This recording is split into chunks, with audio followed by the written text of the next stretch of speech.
In this video tutorial, we're going to cover the calendar page that has lots of different options for you to view different ways to see the calendar and the shifts that you have scheduled, as well as different functions that you can do right here on this page. So in order to get here, first you'll need to go to the left-hand side, click on the Schedule tab, and then you can hover over Calendar, and that will give you some different options as far as different views that you're going to be able to use to see your schedule.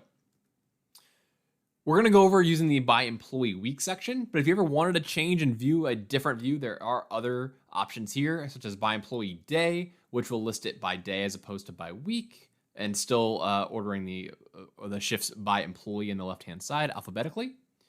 We also have by time position week, which is going to give the position name that they are working, as well as in chronological order here, as opposed to in alphabetical by the employee's last name. And there's also by time position day, which is going to also list it by day and also list them chronologically here by the earliest shift to the latest starting shift. If you want to see just breaks, you can do that on this calendar here. It's just going to show you what different break times are. And then if you want to see a month view, so you want to see an entire month at once, you can do that as well here. Note view just basically means that it's going to be pulling up the shifts and all available notes. If you need to add in a lot of notes at once, you can edit them here. But this is just going to show you all the different shifts starting here in chronological order, giving you the ability to see what the notes are there. The next step is to change and make sure you are looking at the right week that you want to see. So you can always select in this white box here, and you can choose a different day of the week. So if you choose a different day of the week, it'll make that the first day here, and then it will show you the next 6 days within a week's time frame. So I'm going to keep it on today, but that's how you change the dates of what you want to see. These reports listed here will just show you who's working now, who's working today, and then the averages for schedule averages, which is going to just take you and show you what is the average amount of time that they will be working and their total amount of hours for this given time frame. The next step is to select the positions that you want to see. So right now I just have one position loaded, but if you did want to load either all your positions or you wanted to load just a couple of them, you can choose which ones you want to see and then select load positions. Keep in mind that when you first go to this page, whatever you see here at the top, this is what we call the root position, whatever your root position is here at the top is what's going to initially pop up here. For instance, since mine is front desk supervisor, that is a position that popped up. But if you want to load more or change that up, you can always do that in the white bar here. In the far right corner, we have the filter tab. So if you want to filter just for a specific person, so I just want to see mine, but I have a long list of employees. If I type in Zach, this will go ahead and bring up just people whose names are Zach. If you want to see a specific shift, so I just want to see who's working on evening shifts, for instance, I can start typing that in here to the filter, and it will filter out everything else, and it'll just show me all the evening shifts here. The next step to viewing your calendar is to configure the different options that we have down below the white bar here. So first, this is profile pictures. So as you can see, most of my staff here don't have profile pictures, but the ones that do, this is what they will look like right here on the calendar. So if you utilize profile pictures, you want to see what your staff looks like while you are on the calendar page, you will want that checked. If you uncheck it, those will go away and you don't have to worry about seeing those. The next one over is availability. For availability, if you want to see what shifts people said that they were available for, what times they were available, you can have this checked. And then as it loads here, it's not only going to tell you what shifts they were working, but if I hover over the blue bar that's above their shift name or above, right below the date range here, that's going to show what their availability is. So for this person, they're available for all the shifts on this day. If I go over to Thursday, it'll show the same thing. And then you can see this for each individual person. If you want to see just what they were available for, you can hover over the blue tab and see that. Next up is the unscheduled staff tab. So right now this is checked, which means that if somebody does not have any shifts like this person here, they will still show up on the calendar. However, if I uncheck it, then anybody that does not have shifts will go away. As you can see right here, we're only showing people that have scheduled shifts during this time frame. Same thing, the next one over is scheduled staff. So what this is anybody that is scheduled. So if I uncheck this, it'll show me who is not scheduled for this time frame. Check mark here means anybody that has a shift on this week will be able to be seen. Next up is requests for time off. So this is going to be all approved requests for time off. As you can see, I have one here that is from 2 to 5 on Wednesday the 6th. So if I want to see those in the calendar, then I want to keep that checked. However, if I uncheck it, those will go away and will no longer show on this calendar. The next one is rejected RTO. So if somebody puts in an RTO and it's rejected, as far as this employee here, they put in an RTO request for Thursday the 7th and it was rejected. So these will show up on the calendar initially. However, if you uncheck it here, those will go away and you'll no longer see the rejected RTOs on the calendar. Available shifts. If you have this checked down below at the very bottom, you'll see an available shifts tab and you'll see what shifts are available right now to be picked up and are still awaiting somebody to fill them. If you uncheck the available shifts tab, if you go down to the very bottom, those will not appear.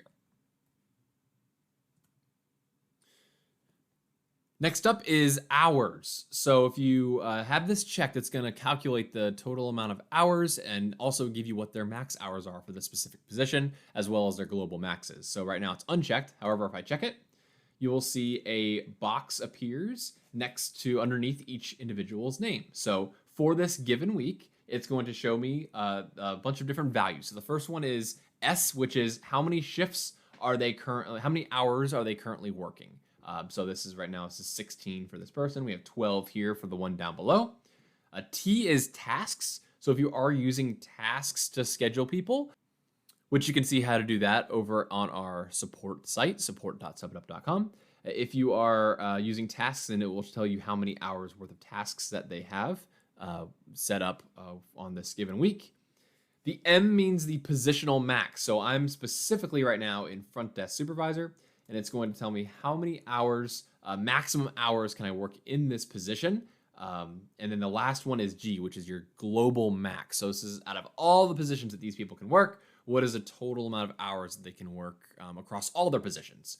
So it's going to give you all that information here, and you'll be able to do with that what you will as far as scheduling your staff members.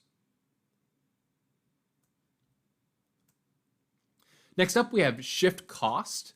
Shift cost, if you have pay rates entered within the system, where if you want more information on how to do that, you can head over to the staff page. There's a pay rate icon there that will help you update everybody's pay rates. And you can also check out the support site for more information on how to update that.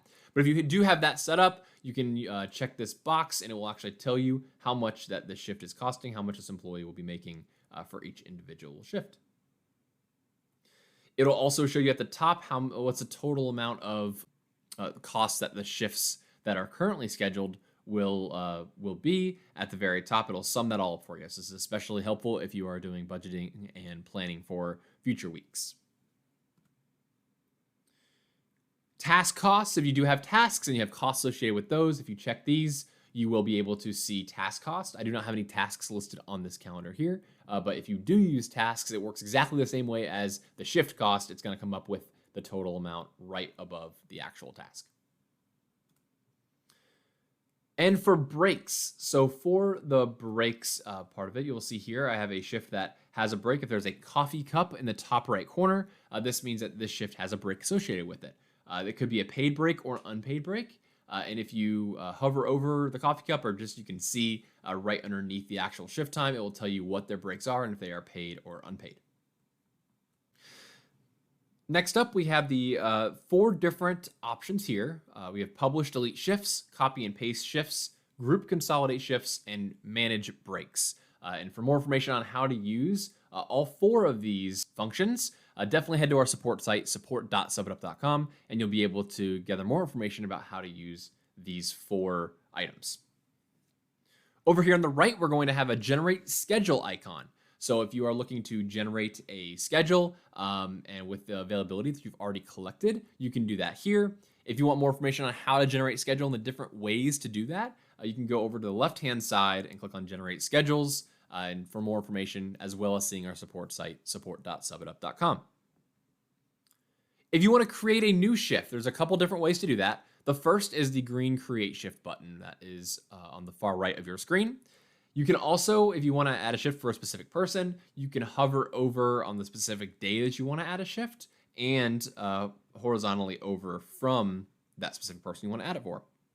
So if I click add shift, from here, I'm able to change the date, the position. If I want to use a template, I can. So let's say I do want to use this template for a morning shift, and everything else will be automatically populated. But if you wanted to change a shift title, shift morning support, or if I need to change a start and end time. So usually this template's from to noon, but this time it's only going to be till 11. Can do that here. If you want to add breaks, here's a great place to do it. If I click the pencil, you can actually, I have actually already created these within the break template section. For more information on how to create a break template, you can also go to the support site, support.subitup.com, and you can choose what the break type will be and change any type of a break as far as the length and the when they should be taking that break. From here, you're going to be able to add any notes for the employee. Since I use this on the actual calendar next to this employee's name on their actual schedule, it's going to automatically assign to this employee. But if I want to change that, I can click the pencil button, and I'm going to be able to go in and actually change who is working this shift. From here, it's going to tell you who's available for this shift, as well as who said they were unavailable and no preference, or who had conflicts for this shift. So right now, everybody is available for this shift. But I do have 2 conflicts that I cannot schedule overlapping shifts for anybody. If I want to assign this shift as available, I can go ahead and just click on assign as available shift, and that will take care of that right there for me. If I want to publish this shift immediately, I can have this checked, and that will automatically publish the shift. I don't have to go up to the publish/delete shifts section to do that. It'll do it automatically.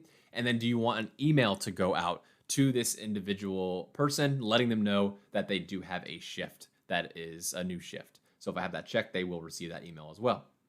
So I'll go ahead and hit save. And that shift was created with the breaks that I had specified.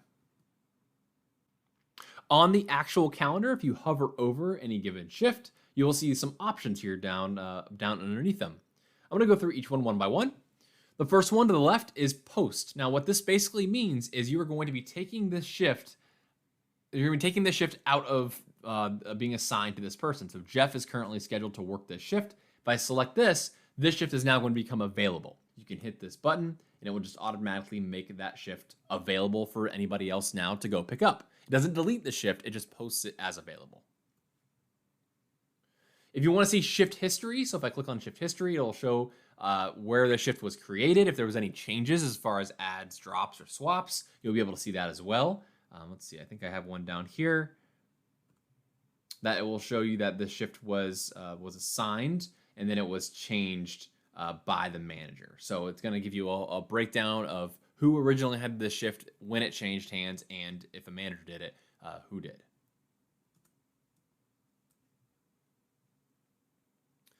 The next one is publish or unpublish. So if the shifts are currently published, if I select this button, it will unpublish it. And I know these shifts are published because these are solid lines above here where it says morning, where it says the shift name, it's giving me a solid color. That means the shifts are published. Once I unpublish this evening shift here, the lines turn to striped. So once they turn to striped, that means that if it's unpublished, only managers are going to be able to see these shifts. The employees cannot see them.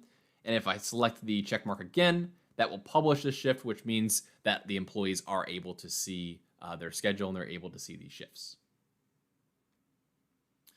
The next item is the edit item, which is the pencil right below the shift. We went through a lot of these functions already, so they're the same as when you're actually going to create a shift. It's just going to be changing anything that you need to change. The next item is to duplicate this shift. So let's say I have this shift here. All of a sudden, I need 2 or 3 more people to work this shift as opposed to just Peter. So if I select duplicate, it'll say how many more people I need. I'm going to need 3 people. And do you want to publish it now, automatically publish them? I do. And then I'm going to hit duplicate. And what it basically did is it created those shifts, it duplicated them, and it created them as available. So now if I want to go in and assign these shifts, I can go back, hit the edit button, and assign shifts to people who said that they were originally available.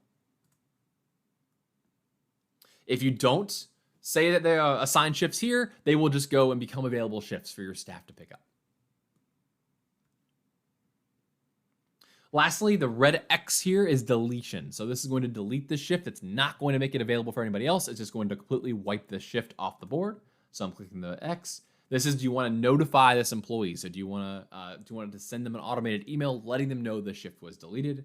I'm going to say no, and the shift is now gone. That is how to use the calendar. As always, if you need to contact us or have any questions, please feel free to reach out to the support team.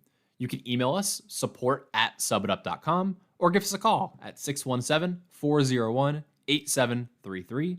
Our office hours are Monday through Friday from 9 a.m. to 5:30 p.m. Eastern Time. Thanks so much.